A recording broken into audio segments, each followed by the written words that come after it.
Dalawang illegal recruiter umano sa Cavite. Hindi raw dumating ang trabahong alok ng mga suspect kahit daan-daang libo na ang naibayad ng mga biktima. Nasa frontline ng balitang yan, si Elaine Fulgencio.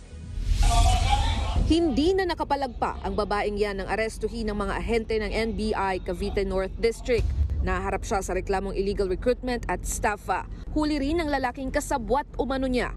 Base sa investigasyon, nag-aalok ang mga sospek ng trabaho sa Austria.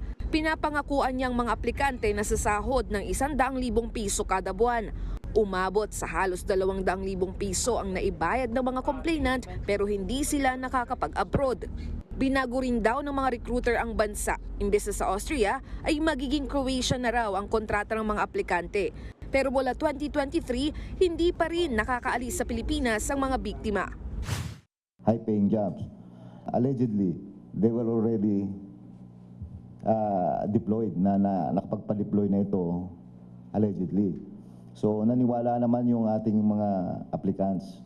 Depensa naman ng isang sospek na damay lang siya at hindi alam na illegal recruiter ang kasamahan niya. Sobrang tiwala po. Hindi ko po ito kagustuhan, ma'am.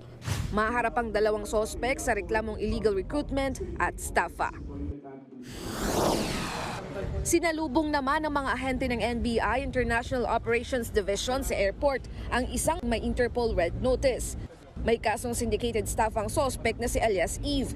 Ipinadeport siya mula sa Singapore. Ayon sa NBI, nang scam umano ang grupo ni alias Eve sa isang tech company kung saan umorder sila ng mga laptop at computer noong 2023. Natangay nila ang halos 80 milyong pisong halaga ng produkto bago nagtago sa ibang bansa.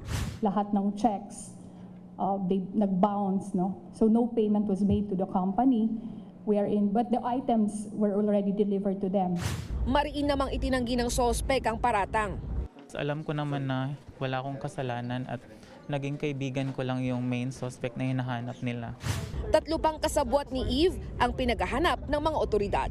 Nagbabalita mula sa frontline. Elaine Fulgencio, News 5. Mga kapatid, Cheryl Cosim po, huwag maging huli at maging una sa lahat sa balitaan. Para sa tuloy-tuloy na talakayan sa Frontline, mag-follow at mag-subscribe sa social media pages ng News 5.